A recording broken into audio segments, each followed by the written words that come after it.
നമസ്കാരം. നമസ്കാരം. ദേശീയ രാഷ്ട്രീയത്തിൽ നോക്കുമ്പം എപ്പോഴും ബി ജെ പിയുടെ ഒരു പ്രധാന ശേഷി അല്ലെങ്കിൽ അവരുടെ കഴിവ് എന്ന് പറഞ്ഞാൽ പല കോർപ്പറേറ്റ് രാജാക്കന്മാരും ബി ജെ പിയുടെ കയ്യിലുണ്ടെന്നുള്ളത്. അപ്പം അംബാനി ആയാലും അദാനി ആയാലും ഇപ്പം അതല്ല ബീഫ് എക്സ്പോർട്ടിങ് ആയാൽ പോലും ഏറ്റവും കൂടുതൽ ബീഫ് എക്സ്പോർട്ട് ചെയ്യുന്നത് ഒരു ബി ജെ പി നേതാവിൻ്റെ പേരാണെന്നുള്ളത് നമ്മളെല്ലാവരും കേട്ടത്. അത് മാത്രമല്ല യു പിയിലാണ് ഏറ്റവും കൂടുതൽ കൊലപാതകം നടക്കുന്ന, പശുവിൻ്റെ പേരിൽ നടക്കുന്ന അതേ യു പിയിൽ തന്നെയാണ് ഏറ്റവും കൂടുതൽ ബീഫ് എക്സ്പോർട്ടും ഉള്ളത്. ഇപ്പം നമ്മൾ എഥനോളിൻ്റെ കാര്യം എടുത്തു കഴിഞ്ഞാൽ ഈ പറഞ്ഞ പോലെ അതിലും ഏറ്റവും കൂടുതൽ ഉപകാരം കിട്ടുന്നത് ഒരു ബി ജെ പി നേതാവിന് തന്നെയാണ്, നിതിൻ ഗഡ്കരി. അപ്പം ആ വിഷയത്തിലൊന്നും തർക്കമില്ലാത്ത എന്താ പറയുക ചർച്ചയെ ആവശ്യമില്ല. കാരണം വളരെ കൃത്യമാണ് എഥനോളിൻ്റെ സ്ഥാനം സ്ഥാപിച്ചത് ആരാണെന്നുള്ളതും അതിൽ അദ്ദേഹത്തിൻ്റെ മകനുള്ള സ്വാധീനം എന്താണെന്നുള്ളതും പ്രോഫിറ്റ് എങ്ങോട്ടാണ് പോകുന്നത് എന്നുള്ളതും വരുമാനത്തിൻ്റെ ആസ്തി എത്രയാണെന്നുള്ളതും ഇതൊക്കെ പരസ്യമായ രഹസ്യമാണ്. ഇതിൻ്റെ എന്താ പറയുക ബെനിഫിഷ്യറി കിട്ടുന്ന നേതാവ് ഈ പറഞ്ഞ പോലെ നിതിൻ ഗഡ്കരി തന്നെയാണ്. പക്ഷേ നമ്മൾ ഇന്ത്യയിൽ എടുക്കുമ്പോൾ ഇന്ത്യയുടെ ഒട്ടുമിക്ക വാഹനങ്ങൾക്കും ഈ പറഞ്ഞ പോലെ ഈ എഥനോൾ പാർന്നാൽ അല്ലെങ്കിൽ ഓടിക്കുമ്പോൾ ഉണ്ടാകുന്ന തരത്തിലുള്ള എഞ്ചിനല്ല നിലവിൽ ഇന്ത്യയിലെ ഒട്ടുമിക്ക വാഹനങ്ങൾക്കുള്ളത്. അപ്പോൾ ഞങ്ങൾ ഇത്തരത്തിലുള്ള എഥനോൾ ഉപയോഗിക്കുമ്പോൾ പല എഞ്ചിനുകളും ഇപ്പം കേടുവരുന്നുണ്ട് എന്നുള്ളൊരു വാർത്തകളും പുറത്തു വരുന്നുണ്ട്. അപ്പം ഇത്തരത്തിൽ ഒന്നല്ലെങ്കിൽ ഇന്ത്യ ആദ്യം ചെയ്യേണ്ടത് ഇത്തരത്തിൽ വാഹനത്തിൻ്റെ എഞ്ചിൻ മോഡിഫിക്കേഷൻ ആദ്യം കൊണ്ടുവരണം. എഥനോൾ സ്വീകരിക്കാൻ പറ്റുന്ന തരത്തിലോട്ട് എഞ്ചിനെ മാറ്റണമായിരുന്നു. പക്ഷെ അതൊന്നും ചെയ്യാണ്ട് എഥനോൾ കൊണ്ടുവരുന്നു, വാഹനങ്ങൾ ഉപയോഗിക്കാൻ തുടങ്ങുന്നു, പല വാഹനങ്ങളും കേടുവരുന്നുണ്ട്. അപ്പം എന്താണ് യഥാർത്ഥത്തിൽ ഈ വിഷയത്തിൽ നടക്കുന്നത്? സാറിൻ്റെ ഒരു കാഴ്ചപ്പാട് എന്താണ്? ഇതൊരു വായിക്കുമ്പോൾ വളരെ നിസ്സാരമാണ്. പെട്രോളിൽ എഥനോൾ ചേർക്കുക, അവസാനം പെട്രോൾ തന്നെ വേണ്ട, എഥനോൾ മതി എന്നുള്ള രീതിയിലേക്ക് വരികയോ ചെയ്യുന്നതാണ്. ഇതിലേറ്റവും പ്രധാനപ്പെട്ടത് തൽക്കാലം പ്രായോഗികമായി ഇവിടെ ഇത് ഇന്ത്യയിൽ ഉപയോഗിക്കാൻ പറ്റില്ല.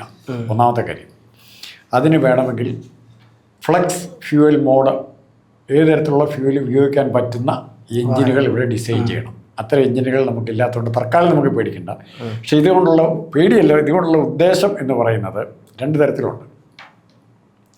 ഒന്ന്, കാർഷിക മേഖല, പ്രത്യേകിച്ച് മഹാരാഷ്ട്രയിലെ പഞ്ചാര, കരിമ്പ്, എഥനോൾ ഉൽപ്പാദിപ്പിക്കുന്ന നെല്ല്, ചോളം ഇതൊക്കെ കൃഷി ചെയ്യുന്ന മേഖലയിൽ കൃഷിക്കാർക്ക് ഇതിൻ്റെ കുറേ പ്രയോജനം കിട്ടുമെന്നാണ് ഇപ്പോൾ പറയുന്നത്. നാളെ ഏതെങ്കിലും കോർപ്പറേറ്റുകൾ അത് ആ കൃഷിയും കൂടെ ഏറ്റെടുത്തിട്ട് ലാഭം കൊണ്ട് അവർ പോകും. അങ്ങനെയാണ് പല കാര്യങ്ങളും ഇന്ത്യയിൽ സംഭവിക്കുന്നത്. ഈ നമ്മൾ ഈ കർഷക സമരം നടന്നതുപോലെ ഈ പറഞ്ഞ പോലെ കാർഷിക രംഗം ഈ പറഞ്ഞ കോർപ്പറേറ്റുകൾക്ക് കുത്തെഴുതി കൊടുത്തുള്ള സമരത്തിൻ്റെ ഭാഗം അപ്പോൾ ആ രീതിയിൽ വരും. അപ്പോൾ ഇവിടെ 20% എഥനോൾ ചേർത്ത പെട്രോളിന് ഇത്ര ശതമാനം ടാക്സ് ഇളവ്, 22% ചേർത്തതിന് ഇത്ര ഇളവ്, അല്ലെ 22% ഇളവ്, 25%, 27%, ഇങ്ങനെ പല കണക്കുകളാണ് ഈ എഞ്ചിന്, ഈ പെട്രോൾ എന്നാണ് പറയുന്നത്. അപ്പോൾ ഈ പെട്രോൾ ചേർക്കാനുള്ള തീരുമാനം എടുക്കുന്നതിൻ്റെ അതിൻ്റെ മെയിനായിട്ട് ഉദ്ദേശിക്കുന്നത് അതിൻ്റെ സാമൂഹിക രാഷ്ട്രീയ പ്രത്യാഘാതത്തെക്കുറിച്ച് പറയാനാണ്. ആ പ്രത്യാഘാതം എന്ന് പറയുമ്പോൾ നമ്മൾ കൂടുതലായി 87% ഇന്ധനവും നമ്മൾ പുറത്തുനിന്ന് ഇറക്കുമതി ചെയ്യുകയാണ്. അതിൽ കൂടുതൽ റഷ്യയുണ്ട്. റഷ്യയിൽ നിന്നിപ്പോൾ അമേരിക്കയുടെ പെടലേക്ക് പിടുത്തം വന്നപ്പോൾ കുറച്ചു, ഭയങ്കരമായിട്ട് കുറച്ചു. പിന്നെ ഗൾഫ് രാജ്യങ്ങളുണ്ട്, UAE തുടങ്ങിയ രാജ്യങ്ങളുണ്ട്. പക്ഷേ ഇവിടെ ലോകത്തിലെ മേജർ കൺസ്യൂമേഴ്സിൽ ഒന്ന് ചൈനയെപ്പോലെ തന്നെ ഇന്ത്യയും ഈ രാജ്യങ്ങളിൽ നിന്നും ഇന്ധനം, ഫ്യൂവൽ ഇറക്കുമതി ചെയ്യുന്ന രാജ്യമാണ്. അപ്പോൾ എഥനോൾ ഉപയോഗിക്കുന്നതനുസരിച്ച് അതിൻ്റെ തോത് ഇവിടെ കൂടുന്നതനുസരിച്ച് ഇറക്കുമതി കുറയും. ഇന്ത്യ ഒരു കൺസ്യൂമർ സ്റ്റേറ്റ്, സൗദി അറേബ്യയിൽ നിന്നോ UAE നിന്നോ ഇറക്കുമതി ചെയ്യുന്ന ഇന്ത്യയുടെ അവിടുത്തെ ഡിമാൻഡ് കുറഞ്ഞു കഴിഞ്ഞാൽ, ഗൾഫിൽ നിന്ന് ഇറക്കുമതി ചെയ്യാതിരുന്നു കഴിഞ്ഞാൽ ഡിമാൻഡ് കുറഞ്ഞാൽ ഓട്ടോമാറ്റിക്കായിട്ട് അമേരിക്കയ്ക്കും ചൈനയ്ക്കും നല്ലൊരു ബാർഗെയിനിങ് പൊസിഷനാണ്. അവിടെ സർപ്ലസ് ആവും. ആർക്ക്? പെട്രോൾ ഉൽപ്പാദിപ്പിക്കുന്ന രാജ്യങ്ങളിൽ സർപ്ലസ് ആയിക്കഴിഞ്ഞാൽ പറ്റുന്ന കുഴപ്പം വില കുറയ്ക്കാൻ നിർബന്ധിതരാകും, അല്ലെങ്കിൽ അവരുടെ പ്രൊഡക്ഷൻ കുറയ്ക്കണം, അവരുടെ വരുമാനം കുറയും. പക്ഷേ ഇന്ത്യ ഇതെങ്ങനെ നെഗറ്റീവായിട്ട് ബാധിക്കുന്ന മറുവശമുണ്ട്. ഇതിൻ്റെ പേരിൽ ഗൾഫിലെ സാമ്പത്തിക ഘടനയ്ക്ക് എന്തെങ്കിലും മാറ്റം വന്നാൽ, നെഗറ്റീവായിട്ടുള്ള മാറ്റം വന്നാൽ, അവിടെ ഡിപ്പെൻഡ് ചെയ്ത് തൊഴിൽ നേടിയിരിക്കുന്ന ആയിരക്കണക്കിന് ലക്ഷക്കണക്കിന് ആൾക്കാരുണ്ട്. എല്ലാ ജാതി മത വിഭാഗത്തിൽപ്പെട്ടവരുണ്ട്. ഇവർക്ക് അവിടെ തുടർന്ന് ജോലി നല്ല ശതമാനം മലയാളികളാണ്. അത് ജോലി തുടർന്ന് നിൽക്കാൻ പറ്റാത്ത അവസ്ഥയുണ്ടാകും. അത്രയും ശതമാനം മലയാളികൾ ചിലപ്പോൾ അവിടെ തിരിച്ചു പോരേണ്ടി വരും. ഇവിടെ വരുമ്പോൾ അത്രയും തൊഴിലുണ്ടാകണമെന്നില്ല. പക്ഷെ ഇവിടെ ലാഭം കിട്ടാൻ പോകുന്നു, വാഹന ഉടമകൾക്ക് ലാഭം കിട്ടും, കൃഷിക്കാർക്ക് ലാഭം കിട്ടുമെന്ന് പറയുമ്പോൾ പോലും ഇപ്പോൾ വിഴിഞ്ഞം തുറമുഖം വന്നു, ലാഭം ഉണ്ടാക്കിക്കൊണ്ടിരിക്കുന്ന ലാഭം കിട്ടുകയും ചെയ്യും. പക്ഷേ ലാഭം അവിടുത്തെ മത്സ്യത്തൊഴിലാളി കിട്ടുന്നുണ്ടോ? ഇന്നലെ വരെ അവിടെ ജീവിച്ച അത് മുഴുവൻ മൊത്തം ഉള്ള ഇടപാടുകൾ, ഡെക്കായി കപ്പലുകൾ നന്നാക്കാനുള്ള സ്ഥലമായി ഇങ്ങനെ അങ്ങ് മാറി ഇവരുടെ ആവാസ വ്യവസ്ഥ തന്നെ ക്രമത്തിലില്ലാതാവും. അങ്ങനെ വന്നു കഴിയുമ്പോൾ അവരെ റീപ്ലേസ് ചെയ്യാനായിട്ട് അവർക്ക് അനുകൂലമായൊരു സിസ്റ്റം ജീവിക്കാൻ പറ്റുന്ന ഒരു ചുറ്റുവട്ടം പ്ലാനിങ് ഇല്ല നമുക്ക്. ഓരോരുത്തരും അവരവരുടെ കാര്യം രക്ഷിക്കുക. ആ രക്ഷിക്കുക എന്നുള്ളതിൻ്റെ ഏറ്റവും വലിയ തിയറി, ഇവരെടുക്കുന്ന തിയറി, ഇത്തരം മുതലാളി തല കോർപ്പറേറ്റ് തിയറി എന്ന് പറയുന്നത് ജോൺ എഫ് കെന്നഡിയുടെ വലിയൊരു എക്സ്പ്ലനേഷനുണ്ട്. സാമ്പത്തികമായി കുറേ പേര് ഉയർന്നു വന്നാൽ ബാക്കിയുള്ളവർക്ക് എന്ത് സംഭവിക്കും? പാവപ്പെട്ടവർ കൂടുതൽ പാവപ്പെട്ടവരായിപ്പോയി. വളരെ യുക്തിഭദ്രമായ ഒരു ഉത്തരമാണ് കെന്നഡി പറയുന്നത്. ഒരു കടലിൽ കൂടി ഒരു കപ്പൽ പോകുമ്പോൾ ഭയങ്കരമായ ശക്തിയുള്ള തിരയടിക്കുമ്പോൾ കപ്പൽ കിടന്ന് ചാടും, പൊങ്ങിപ്പോവും. അതുപോലെ ആ ചുറ്റുവട്ടത്തെ കുറേ ചെറിയ വള്ളങ്ങളും ബോട്ടുകളും ഒക്കെ കാണും, അവയും കുറച്ച് പൊങ്ങും. അതായത് വൻകിടക്കാർ പൊങ്ങി ഉയരുമ്പോൾ തന്നെ ആ കൂട്ടത്തിൽ ചുറ്റുവട്ടത്തുള്ള താഴെ തട്ടിലുള്ളവർക്കും ഇമ്പ്രൂവ്മെൻ്റ് ഉണ്ടാകും എന്നുള്ള വ്യാഖ്യാനമാണ് ആര് നൽകിയത്. അവർക്ക് പേടിക്കേണ്ട ആവശ്യമില്ല. അംബാനിക്കും അദാനിക്കും കാശ് കിട്ടി അതിൻ്റെ കുറേ പൈസ നമുക്കും കിട്ടും എന്നുള്ള വ്യാഖ്യാനമാണത്. അത്രയേ ഉള്ളൂ, സിമ്പിളാണ്. പക്ഷേ ആ രീതിയിലുള്ള സാമ്പത്തിക വ്യാഖ്യാനം ഇവിടെ ഇന്ത്യയെ പോലെ ബൃഹത്രയ ജനസംഖ്യയുള്ള, വ്യാപിച്ച് കിടക്കുന്ന ജനസംഖ്യയുള്ള രാജ്യത്ത് നടക്കുകയില്ല. അവിടെ തിരുവനന്തപുരത്ത് വിഴിഞ്ഞം തുറമുഖം വന്ന് 10, 50, 100, 10,000 പേർക്ക് ജോലി കിട്ടി എന്ന് വെച്ച് നമ്മുടെ ഗ്രാമപ്രദേശത്തുള്ളവർക്ക് ആ ജോലി അങ്ങനെ കിട്ടാൻ പോകുന്നില്ല.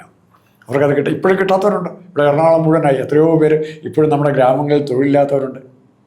അതിൻ്റെ അർത്ഥം ഇവിടെ ഈ എത്തനോളിൻ്റെ പരിപാടി കൊണ്ടുവരുമ്പോൾ മഹാരാഷ്ട്രയിലെ കരിമ്പ് കൃഷിക്കാരൊക്കെ ഏറ്റവും കൂടുതൽ നേട്ടം ഉണ്ടാകാൻ പോകുന്നത്. കൃഷിയുടെ കാര്യം എടുത്തു കഴിഞ്ഞാൽ ഇവിടെ നമ്മുടെ ഇവിടെ 5 സെൻറ്റോ 10 സെൻറ്റോ 50 സെൻറ്റോ ഒരേക്കർ കൃഷി ചെയ്യുന്ന നെല്ല്, അവൻ്റെ അതിൻ്റെ അകത്ത് എത്തനോളം ഉണ്ടാക്കാനുള്ള നെല്ലും മിച്ചം കിട്ടിയില്ല. അവൻ നഷ്ടം വരുമ്പോൾ അവനെ തിരിച്ച് വിൽക്കേണ്ടി വരും. ഈ വിൽക്കുന്നത് മേടിക്കാൻ ആരാ ഉള്ളത്? ഈ സ്ഥലം ഏറ്റെടുക്കാൻ തയ്യാറായിട്ട് മറ്റൊരു വരിക, കുറച്ച് കാശ് വന്നിട്ട് ഈ സ്ഥലം ഇവിടെ പോയില്ലേ? എത്രയോ സ്ഥലം റിയൽ എസ്റ്റേറ്റിൻ്റെ പേരിൽ കൊച്ചിയിലൊക്കെ പോയി. അതുപോലെ നമ്മുടെ ഗ്രാമപ്രദേശങ്ങളിലെ സ്ഥലവും ഈ കോർപ്പറേറ്റുകളുടെ കയ്യിലേക്ക് പോകും. പക്ഷേ ഇതുകൊണ്ട് പ്രയോജനമുണ്ടോ ഇല്ലയോ എന്ന് ചോദിച്ചാൽ ഇപ്പോൾ ഇത് നല്ലതാണോ ചീത്തയാണോ എന്ന് പറയാൻ നമുക്ക് പറ്റില്ല. കാരണം ഇത് ഉപയോഗിക്കുമ്പോൾ മാത്രമേ ഇതിൻ്റെ അപകടം അറിയുള്ളൂ, അല്ല അതിൻ്റെ ഗുണം അറിയുള്ളൂ. അങ്ങനെ ഞങ്ങൾ പറയാം, ഗുണം അറിയുള്ളൂ എന്ന് പറയാം. ഇപ്പോൾ എത്തനോൾ ഉപയോഗിച്ച ചെറിയ ചെറിയ പരീക്ഷണങ്ങൾ ഇവിടെ നടക്കുന്നുണ്ട്. അത് കാര്യമായ അപകടം കാണുന്നില്ല. പിന്നെ നമ്മുടെ എൻജിൻ നിർമ്മിക്കാൻ നല്ലൊരു കാറ് വിദേശത്ത് നിന്ന് ഇപ്പോഴും കാർ ഇറക്കുമതി ചെയ്യുന്ന മറക്കരുത്. മോഡിയൊക്കെ അത് പൂഴ്ത്തിപ്പോഴാണ്. ബെൻസിൻ്റെ കമ്പനി ഇങ്ങോട്ട് വരുന്നു, BMW കമ്പനി ഇങ്ങോട്ട് വരുന്നു എന്ന് പറഞ്ഞ് റോൾസ് റോയ്സിൻ്റെ കമ്പനി ഇന്ത്യയിലേക്ക് വരുന്നു. ഇത് വലിയ നേട്ടമായിട്ട് പറയുമ്പോൾ എത്തനോളുള്ള എഞ്ചിനും മോട്ടറും ഒക്കെ ഉൽപ്പാദിപ്പിക്കാൻ ആരായിരിക്കും വരാൻ പോകുന്നത്? ആലോചിച്ച്. അപ്പം നമുക്ക് കിട്ടുന്നതിൻ്റെ 1000 ഇരട്ടി ലാഭം വിദേശത്തെ കോർപ്പറേറ്റ് ഓട്ടോമൊബൈൽ ഭീമന്മാർക്ക് കിട്ടും. അങ്ങനെ ഒരു വശം ഇതിൻ്റെ അകത്തുണ്ട്. ഇതിനൊന്നും ഇവിടുത്തെ ചർച്ച വരികയില്ല. ഇവിടെ കർഷകർക്ക് കിട്ടാൻ പോകുന്ന കാശ്, കരിമ്പ് കൃഷിക്കാർക്ക് എത്ര രൂപ കൂടുതൽ കിട്ടും, നെൽകൃഷിക്കാർക്ക് എത്ര, ചോളം കൃഷി ചെയ്യുന്നവർക്ക് എത്രയും കിട്ടും. ഈ വാദങ്ങളും ഈ പ്രചരണങ്ങളും മാത്രമായിട്ട് ഇങ്ങോട്ട് വരും. ഇത് ഏറ്റെടുക്കാൻ പറ്റുന്ന മാധ്യമ പ്രവർത്തകരുണ്ട്. ഇത് നാളെ ഇപ്പം ഇവിടെ എതിർക്കാൻ ആരാ ഉള്ളത്? എതിർക്കുന്നവർ ഇതിനെ അനുകൂലിക്കുന്നവരാണ്. ഏറ്റവും കൂടുതൽ എതിർക്കുകയും അനുകൂലിക്കുകയും ചെയ്യുന്നത് CPM പോലുള്ള ഇടതുപക്ഷ കക്ഷികളാണ്. അവരിതിൻ്റെ വക്താക്കളാവും. വേണ്ട എന്ന് പറയും, എതിർക്കുകയും മോഡി കൊണ്ടുവന്നാൽ എതിർക്കുമെന്ന് പറയും. പക്ഷേ ഇതാദ്യം നടപ്പാക്കാൻ മുന്നിട്ടിറങ്ങുന്നത് ഭാഗ്യത്തിന് ഇപ്പോൾ പുതിയൊരു ഗവൺമെൻറ്റാണ് വന്നിരിക്കുന്നത്. ഇത് വിലയിരുത്താൻ പറ്റും, വസ്തുനിഷ്ഠമായി വിലയിരുത്താൻ പറ്റും. ആ വിലയിരുത്താൻ പറ്റുന്നൊരു സാമ്പത്തിക സംവിധാനം ഇവിടെ ഉണ്ടായാൽ നല്ലത്. ഈവൻ പരകാല പ്രഭാകർ, നമ്മുടെ ധനകാര്യമന്ത്രിയുടെ ഭർത്താവ്, ഒരു എക്കണോമിസ്റ്റാണ്. അദ്ദേഹം തന്നെ ഈ പരിപാടിക്ക് എതിരാണ്. ഇതിൻ്റെ പ്രയോജനം നമ്മൾ ഡിസ്ട്രിബ്യൂട്ട് ചെയ്യാൻ പറ്റുന്നുണ്ടെങ്കിൽ, ഒരു വികസനത്തിൻ്റെ പ്രയോജനം ജനങ്ങൾക്ക് ഡിസ്ട്രിബ്യൂട്ട് ചെയ്യാൻ, വള്ളം പൊങ്ങുമ്പോൾ മൊത്തം പൊങ്ങുമെന്ന് പറഞ്ഞിട്ട് കാര്യമില്ല. കപ്പൽ പൊങ്ങുമ്പോൾ പൊങ്ങും, അതുകൊണ്ട് കാറ്റ് വന്നാലും കുഴപ്പമില്ല എന്ന് പറയുന്നത് കാര്യമില്ല. സജി ചെറിയാലോട്ട് ആന്ധ്രയിലെയും മധ്യപ്രദേശിലെ കൃഷിക്കാരുണ്ട്, അവർ നമുക്ക് അരുതെന്നുള്ളൂ എന്ന് പറയുന്ന ആ ക്യാപിറ്റലിസ്റ്റ് മനോഭാവം ഒഴിവാക്കിക്കൊണ്ട് ഡിസ്ട്രിബ്യൂട്ടീവായി ജനങ്ങൾക്ക് എത്ര ഭംഗിയായിട്ട് ഇത് ഡിസ്ട്രിബ്യൂട്ട് ചെയ്യാൻ പറ്റും എന്നുള്ളതിൻ്റെ പഠനം നടത്തിയിട്ട് ഇത്തരം പരിഷ്കാരങ്ങൾക്ക് പോകുന്നതായിരിക്കും നല്ലത് എന്നാണ് എൻ്റെ അഭിപ്രായം. പിന്നെ ഇതിൽ മറ്റൊരു കാര്യം എന്ന് പറഞ്ഞാൽ, ഈ പറഞ്ഞ പോലെ എന്തായാലും ദൂരവ്യാപകമായി നമ്മൾ ഇതിനെക്കുറിച്ച് ചിന്തിക്കുമ്പോൾ, ഒരു ലോങ് ടേം വിഷണറി വെക്കുമ്പോൾ സ്വാഭാവികമായിട്ടും എല്ലാ കൊല്ലം നമുക്ക് ഈ പറഞ്ഞ പോലെ എണ്ണയുടെ ആശ്രയിക്കാൻ വേണ്ടിയിട്ട് റഷ്യയോ അല്ലെങ്കിൽ ഈ പറഞ്ഞ പോലെ GCC കൺട്രി എല്ലാ കാലത്തും നമുക്ക് ആശ്രയിക്കാൻ പറ്റില്ല. അപ്പോൾ നമുക്ക് നമ്മുടെ കാലിൽ നിൽക്കുക എന്നുള്ള കാര്യം കൂടിയാണ് നിൽക്കുന്നുണ്ട്. ഇത്തരത്തിൽ എഥനോൾ വരുമ്പം അത്തരത്തിൽ നമുക്ക് മറ്റ് രാജ്യങ്ങളെ ആശ്രയിക്കുന്ന കാര്യത്തിൽ ഒരു പരിധിവരെ കുറക്കാൻ പറ്റുന്ന ഒരു കാര്യം കൂടിയല്ലേ ഈ സാധനം? ഒരു കാര്യം കൂടെ പറയാം. ഇതിൻ്റെ വേറെ നമ്മൾ വളരെ ഫലത്തിൽ നമ്മളെപ്പോഴും എല്ലാം ചിന്തിക്കുന്നത്, ഞാൻ സജീശ്വരൻ്റെ പേര് പറഞ്ഞ നേരത്തെ അവിടെയാണ്. നമുക്ക് പൈസ കിട്ടുന്നുണ്ട്, അല്ലെ പൈസ കൂടുതൽ കിട്ടും, അതുകൊണ്ട് അതേ വരുമാനം കൂടുതൽ കിട്ടും, അതുകൊണ്ട് നമുക്ക് മറ്റുള്ളവരുടെ പർച്ചേസ് ചെയ്യാമെന്നാണ് പറയുന്നത്. ഇപ്പോൾ പർച്ചേസ് ചെയ്യുമ്പോൾ ഇവിടെ കർഷകർക്ക് ഇത് കൂടുതൽ കിട്ടുമ്പോൾ, നെല്ലിനോ കരിമ്പിനോ കൂടുതൽ കിട്ടിയാൽ, അല്ലെങ്കിൽ അതുപോലത്തെ കാർഷിക ഉൽപ്പന്നങ്ങൾക്ക് വില കൂടുതൽ വന്നാൽ, സ്വാഭാവികമായിട്ടും അതിൻ്റെ കൺസ്യൂമേഴ്സ് ഉണ്ട്. നെല്ലും അരിയും മേടിക്കുന്ന കേരളം പോലുള്ള സംസ്ഥാനത്തെ കൺസ്യൂമേഴ്സ് ഉണ്ട്. ഈ അരിക്കും നെല്ലിന് വില കൂടി എന്തായിരിക്കും സ്ഥിതി? സജി ചെറിയാനെ പോലെ അത്ര മണ്ടനായ ഒരുത്തിനെ പറയാൻ പറ്റുള്ളൂ ആന്ധ്രാക്കാരൻ നെല്ല് കൃഷി ചെയ്യുന്നുണ്ട്, പിന്നെ നമ്മളെന്തിനാ ഇവിടെ നെല്ല് കൃഷി ചെയ്യുന്നതെന്ന് ചോദിക്കുന്ന വിഡ്ഢികൾക്ക് വേണമെങ്കിൽ പറയാം. ചെങ്ങന്നൂർ MLA ആണിപ്പോൾ, മന്ത്രിയല്ല, പഴയ മന്ത്രി. അദ്ദേഹത്തിൻ്റെ ഓപ്പൺ സ്റ്റേറ്റ്മെൻറ്റാണ്.